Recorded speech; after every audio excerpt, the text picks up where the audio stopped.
Hello दोस्तों, स्वागत है आप सबका आपके अपने यूट्यूब चैनल एजुका पे। दोस्तों, आज से शुरू करने जा रहे हैं हम इंग्लिश की क्लासेस। और इससे पहले कि हम इंग्लिश के कॉम्प्लेक्स टॉपिक्स को और इंग्लिश में सेंटेंस फॉर्मेशन को सीखें, ज़रूरी है समझना बेसिक पार्ट्स ऑफ स्पीच को। क्या होते हैं ये बेसिक पार्ट्स ऑफ स्पीच? जैसे कि नाउन्स, वर्ब्स, प्रोनाउंस, एडजेक्टिव्स या फिर एडवर्ब्स, कंजंक्शंस, प्रपोजिशन, ये सभी होते हैं बेसिक पार्ट्स ऑफ स्पीच जो हम आज की क्लास में डिस्कस करेंगे। तो इसलिए भी एकदम ध्यान से सुने आज की क्लास में होने वाले सभी टॉपिक्स को। तो आइए दोस्तों, स्टार्ट करते हैं आज की क्लास।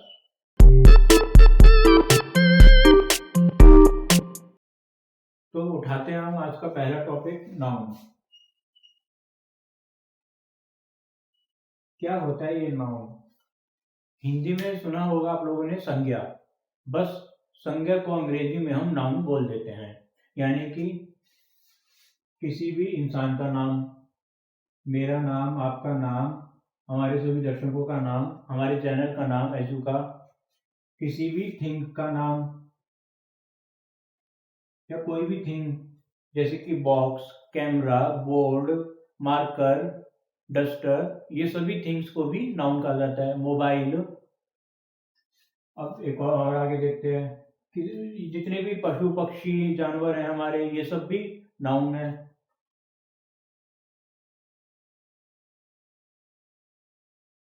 एनिमल्स जैसे कि शेर, चीता, चिड़िया, ईगल, ये सभी क्या है? ये सभी नाउन्स हैं।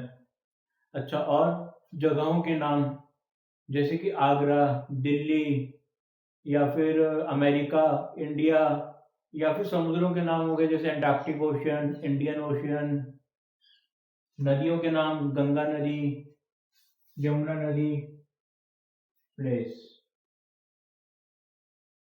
और फिर क्वालिटीज या फिर क्या, फीलिंग्स के नाम, जैसे कि ही लव्स दैट गर्ल। तो लव क्या हो गया? ये इस केस में तो खैर ये नाउन नहीं रहा, but he has some feelings for her, तो ये हो गया नाउन। अब या फिर कहें कि he is very smart, smart noun हो गया। Today he is very happy, happy noun हो गया। अच्छा दोस्तों, एक बात समझने की है कि जब हम ये फीलिंग्स को नाउन में यूज कर रहे हैं ना, तो बहुत ही डेंजरस काम कर रहे हैं हम यूज। क्योंकि दोस्तों, फीलिंग्स में थोड़ा भी इधर का उधर हुआ तो नाउन की जगह वर्ब बन जाएगा। और हम पढ़ेंगे वर्ब क्या होते हैं। जैसे कि मैंने पहला सेंटेंस बोल दिया था, he is in love with that girl. तो इधर हमने क्या कर दिया? He is in love with that girl. इधर लव नाउन है, बट अगर मैं थोड़ा सा चेंज कर देता ना और कह देता he is loving that girl, तो यही वो वर्ब बन जाता। समझे? जब आपका जो सेंटेंस है उसमें कोई क्रिया हो रही है तो वो वर्ब है। और अगर उसमें वो कोई सब्जेक्ट है या ऑब्जेक्ट है वो चीज, जैसे कि आइए लिखते हैं, he is in love with that girl. सबसे पहले तो गर्ल एक नाउन है। दूसरी बात, he is in love, love एक नाउन है। आइए इसी सेंटेंस को थोड़ा अलग तरह से लिखते हैं, he is loving that girl.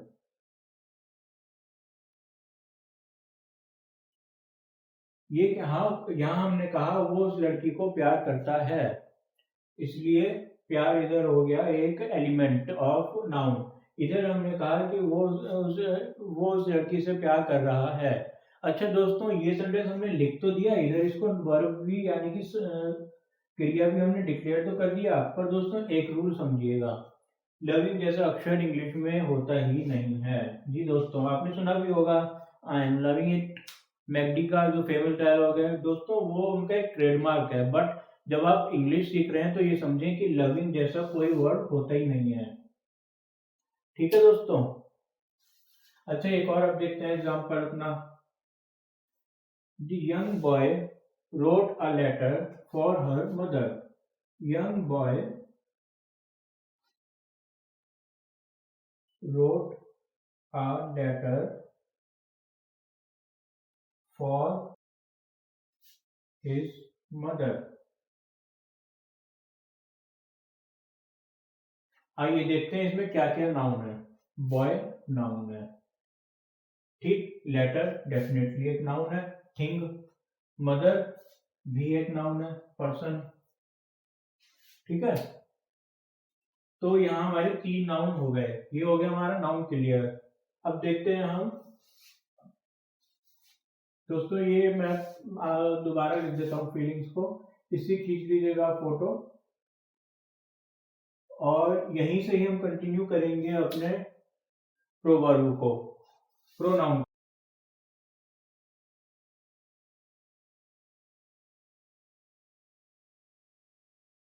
कुछ नहीं करना, प्रोनाउन और नाउन में जितना डिफरेंस स्पेलिंग में है उतना ही डिफरेंस इनके समझने में है। खाली प्रो का अंतर है, यानी कि जब हम किसी नाउन को बार बार रिपीट करें एक ही सेंटेंस में, तो उस रिडंडेंसी को, उस रिपीटिशन को खत्म करने के लिए हम प्रोवर्ब यूज करते हैं। आइए देखते हैं कैसे। Young boy wrote a letter for young boy's mother. क्या मैं इधर ये लिख सकता था, यंग बॉय मदर? बिल्कुल लिख सकता था, कौन रोकेगा मुझे, बिल्कुल लिख सकता था। पर मैंने ये सब लिखने की वजह चूज किया हिज को लिखना, क्योंकि ये एक तो सेंटेंस की क्लैरिटी आसानी से दे रहा है, प्लस हमारा इतना बड़ा यंग बॉयज को लिखने की वजह हिज लिखने पर ही काम हो जाता है।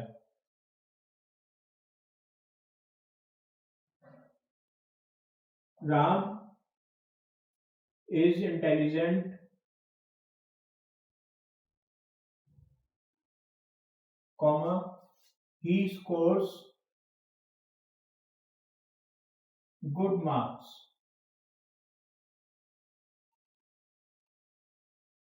आइए, राम हो गया हमारा नाउन, एकदम क्लैरिटी से हम ये बात कह सकते हैं। मार्क्स हो गया हमारा नाउन, बिल्कुल क्लियर। अब ध्यान दीजिएगा दोस्तों, इधर प्रोनाउन क्या है, ही इधर प्रोनाउन है। Ram is intelligent, Ram scores good marks लिख सकते थे, पर हमने एक ही सेंटेंस में 2 बार राम को लिखने के बजाय चूज किया कि हम एक प्रोनाउन का यूज करेंगे, ही। अब देखते हैं, ये दो सेंटेंस हमें क्लियर हुआ कि कैसे नाउन और प्रोनाउन आपस में काम करते हैं। अब देखते हैं कितने प्रकार के प्रोनाउंस होते हैं। प्रोनाउंस को दोस्तों हिंदी में कहते हैं सर्वनाम। आइए देखते हैं, ही, शी, सुना होगा ये सब आपने, आई, वी, दे, इट, सभी प्रोनाउंस हैं, सुने ही होंगे हम सबने। अब कुछ और प्रोनाउंस को देखते हैं। ये तो हो गए simple pronouns, he eats, she walks, I am eating, we are studying, they taught us, it is a very bad dog, I, my, I am sleeping, my sister is sleeping, we, us, he she की जगह her, his, he की place पे, और her she की place पे। फिर him भी होता है he की जगह। आइए और देखते हैं, they, their, फिर them भी होता है। तो इस तरह कुछ प्रोनाउंस हो गए हमारे। कुछ एक सेंटेंस देख लेते हैं दोस्तों, जैसे कि आई एम हंग्री। अच्छा, एक बार बताइए दोस्तों, इधर मुझे ये लिखने की जरूरत थी आयुष इज हंग्री? बिल्कुल नहीं जरूरत थी। सबको मालूम है कि आई की जब मैं कहता हूँ, यूज करता हूँ आई एम हंग्री, तो मैं अपनी ही बात कर रहा हूँ मुझे। जबकि अगर मैं ये लिख देता आयुष इज हंग्री, तो आप में से शायद बहुत लोगों को तो पता भी ना हो मेरा नाम आयुष है, और जिनको पता हो तो ये भी हो सकता है सोच रहे हो कि कोई दूसरा आयुष भी होगा, उसकी बात कर रहे हैं। तो इधर भी हमें प्रोनाउन ने ये भी फायदा दिया कि डायरेक्टली मैं बता पा रहा हूँ कि मैं अपनी ही बात कर रहा हूँ, विदाउट यूजिंग माई नेम। अच्छा, एक चीज और देखिएगा, इट इज कोल्ड, यह ठंडा है। क्या ठंडा है? नहीं मालूम हमें क्या ठंडा है। तो कई बार प्रोनाउन हमें कंफ्यूजन में भी डाल देता है। प्रोनाउन का अगर हम सही से इस्तेमाल ना करें तो हमें नहीं मालूम कि इट इज कोल्ड का क्या मतलब है। क्या ठंडा है? दूध ठंडा है, पानी ठंडा है, बर्तन ठंडा है, क्या ठंडा है हमें नहीं मालूम। इसलिए प्रोनाउन कई बार कंफ्यूजन भी क्रिएट करता है अगर नाउन इसे बिना नाउन के हेल्प के यूज किया जाए। यही अगर हम बोल देते मिल्क इज कोल्ड तो आप समझ जाते कि आप बात कर रहे हैं कि भाई दूध ठंडा है। तो अब ये भी हो गया हमारा प्रोनाउन। अब दोस्तों बात करते हैं हम अपने आज के तीसरे एलिमेंट की, वर्ब्स। वर्ब्स का वैसे क्या मतलब है? वर्ब्स हमने थोड़ी देर पहले भी डिस्कस किया था कि वर्ब्स मतलब सिंपली क्रिया।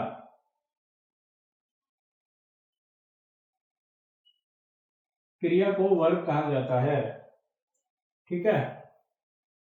अब जैसे ही कुछ एग्जांपल देखते हैं। He walked on pole।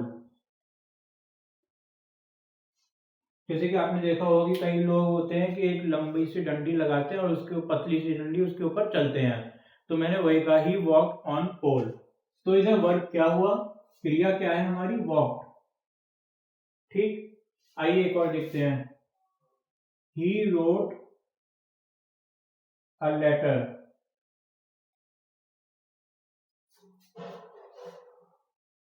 For her for his mother. इधर क्या हुई हमारी क्रिया? रोट, लिख रहा है। इधर वो चल रहा था, इधर वो लिख रहा, इधर उसने लिखा था। He is eating a burger. वह बर्गर खा रहा है। तो ईटिंग यानी कि क्या हो गया? ईटिंग हमारा क्रिया। एक और चीज छोटी सी आप नोटिस कीजिएगा, इज भी आ रहा है। ये इज क्या है? अब ना ये नाउन है, ना प्रोनाउन है, ना वर्ब है। ये दोस्तों हेल्पिंग वर्ब है।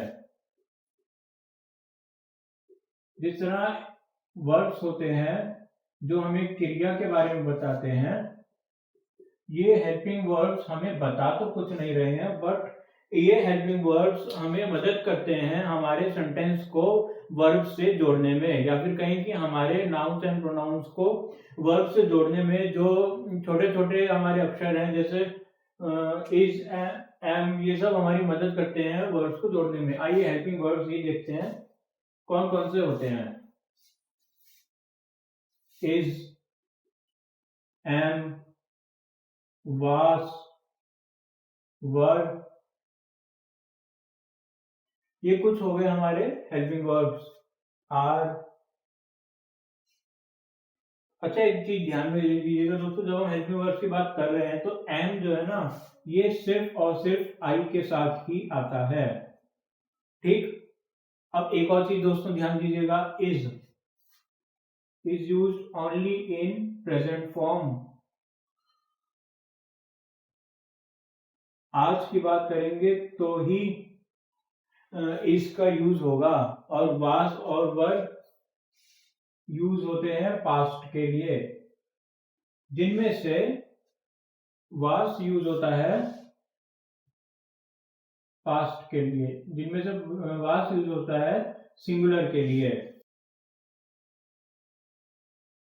वास भी और इज भी सिंगुलर के लिए यूज होता है।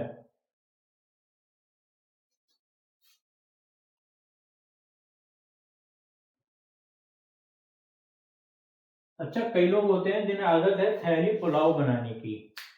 समझ गए होंगे आप क्या कहना चाह रहा हूं मैं, कि मन में सोचते रहते हैं, सपने बुनते रहते हैं, काश मैं कभी राजा बन सकता, काश मैं अंबानी बन सकता, काश मेरे पास बहुत सारा धन होता। ये जो काश शब्द है ना, ये जो उम्मीदें हैं बहुत लंबी लंबी, जब इस तरह के सेंटेंसेस इंग्लिश में आते हैं ना दोस्तों, तो वर्ब का यूज किया जाता है। यूफोरिया, यानी कि बहुत जो है लंबी लंबी बहुत अच्छे अच्छे सपने देखना। If I would have been very happy if I were a king. समझे आप? मैं बहुत खुश होता अगर मैं एक राजा होता, अगर मैं होता। तो दोस्तों इतने अब ये फोटो खींच लीजिए। हमने समझ लिया वर्ड्स को और साथ में हेल्पिंग वर्ड्स को भी। इसी तरह आर भी दोस्तों इसकी तरह ही यूज होता है। आर में आर प्रेजेंट के लिए तो यूज होता है, बट सिंगुलर फॉर्म के लिए।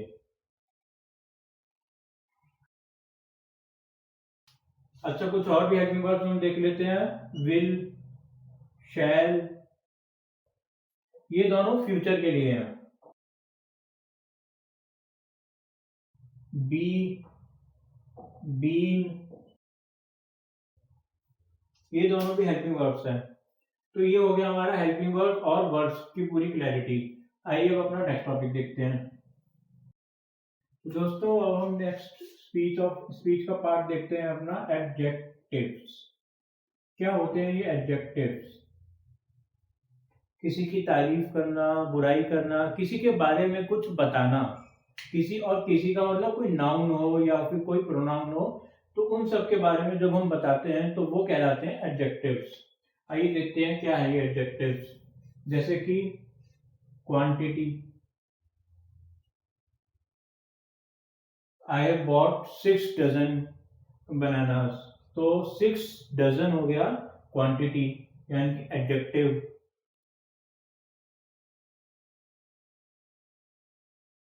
तो कुछ और अगर हम देखें तो he is wearing faded jeans.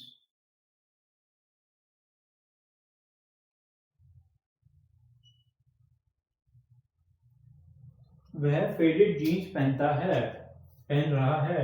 तो फेडेड क्या हो गया दोस्तों? फेडेड हमें जीन्स के बारे में बता रहा है यानी कि एडजेक्टिव हो गया दोस्तों। ठीक। अच्छा, अब यानी कि क्वालिटी के बारे में कोई बताया हमको या क्वांटिटी के बारे में बताया हमको कोई। His young son is getting out of hands.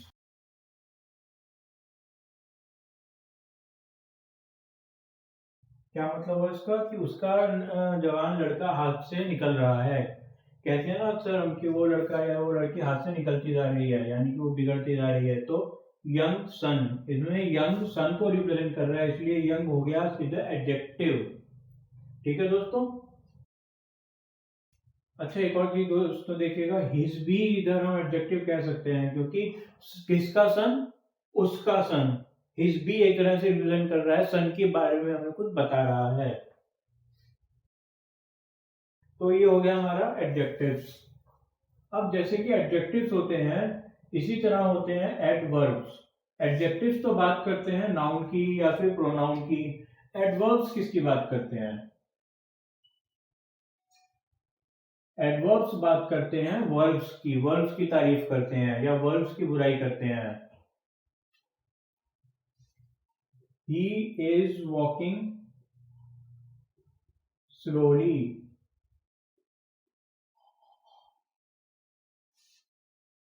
वह आराम आराम से चल रहा है। तो चलने के बारे में हमें पता चलता है क्या? कि वो धीरे धीरे चल रहा है। वो वर्ब के बारे में बता रहे हैं कि उसका वर्ब धीरे धीरे है। तो हो गया एडवर्ब जो कि वर्ब के बारे में बात करे।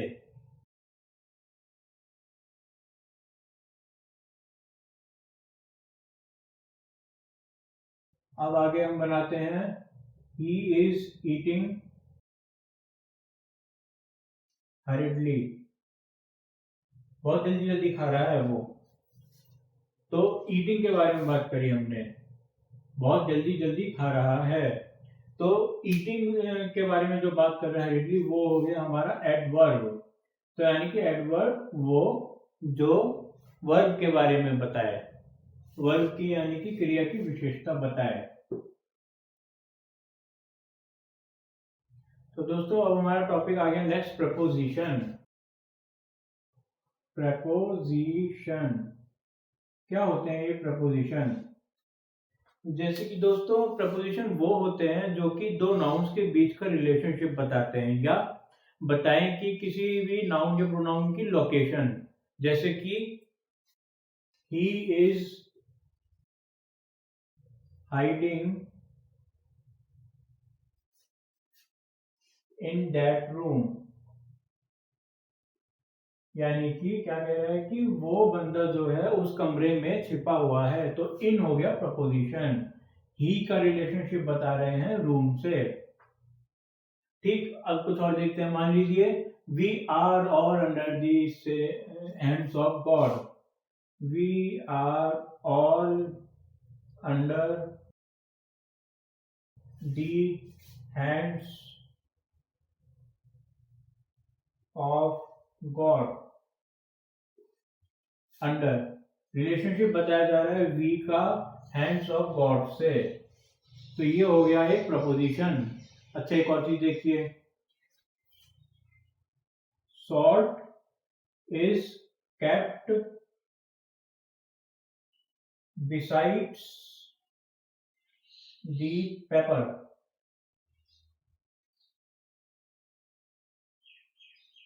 नमक रखा हुआ है मिर्च के बराबर में, उठा लो उसको। क्या कह रहे हैं कि भाई नमक रखा हुआ है, कहाँ रखा है?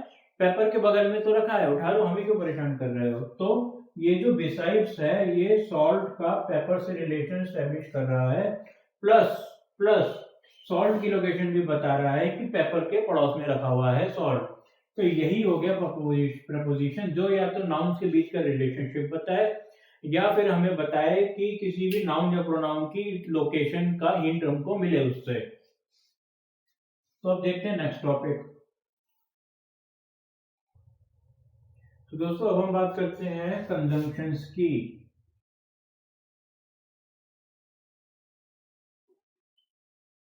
क्या होते हैं ये conjunctions? Ram and Shyam are very good friends. क्या बोला मैंने? Ram and Shyam are very good friends. तो इसमें आप दोस्तों नोटिस कीजिएगा, राम और श्याम को आपस में कनेक्ट कर रहा है एंड। अगर मैं इस एंड को उड़ा दूं यहां से तो क्या बनता है? Ram Shyam are very good friends. लगेगा कि राम श्याम एक ही बंदे का नाम है, दो बंदे हैं ही नहीं। तो यही काम करता है एंड और इस तरह के बहुत सारे कंजंक्शंस, दो वर्ड्स को या दो फ्रेजेस को या दो सेंटेंसेस को जोड़ने का काम करते हैं कंजंक्शन। कौन कौन से हो सकते हैं दोस्तों कंजंक्शंस? कॉमनली यूज्ड जो होते हैं वो तो एंड हो गया, और हो गया, और देखते हैं जो कम यूज किए जाते हैं, nor, neither. Actually neither nor. हमेशा दोस्तों याद रखें, जब भी नाइदर नॉर की बात की जाएगी तो सेंटेंस में पहले नाइदर आएगा फिर नॉर आएगा, और इसी का ही फॉलो करते हुए आइदर और।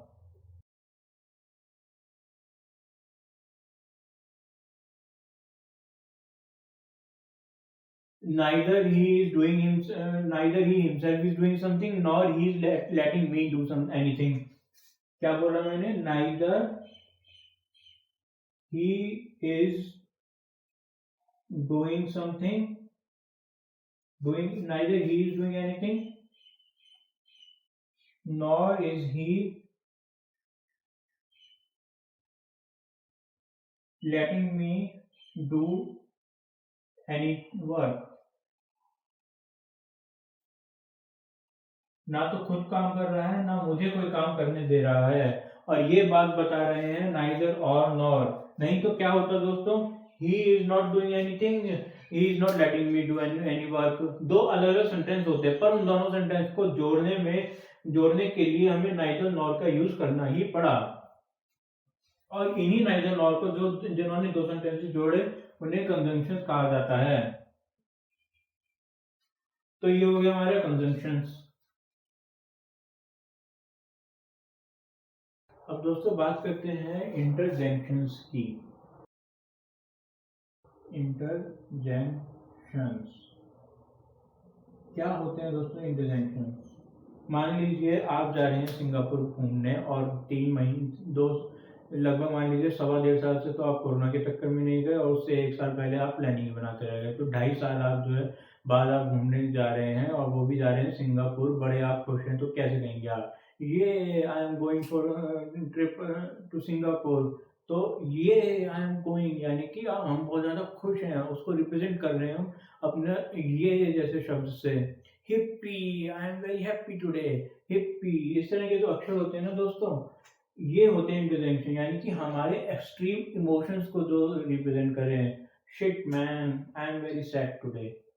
तो ये इस तरह के जो वर्ड्स हैं। और अच्छा दोस्तों एक बात नोटिस कीजिएगा कि ये जो एक्सट्रीम वर्ड्स हैं ना, इनके आगे हम कई बार ये साइन लगाते हैं।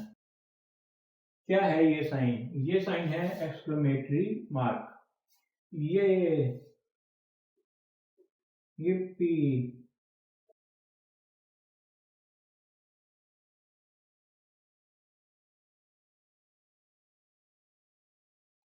या फिर ओहो द ट्रेन लेफ्ट, ट्रेन छूट गई, ट्रेन आगे बढ़ गई और मैं रह गया। तो इस तरह के जो वर्ड्स हैं इनके आगे अक्सर हम एक्सक्लेमेटरी मार्क्स देखते हैं, बट जरूरी नहीं है दोस्तों कि हम एक्सक्लेमेटरी मार्क्स रखेंगे। हे कम हियर,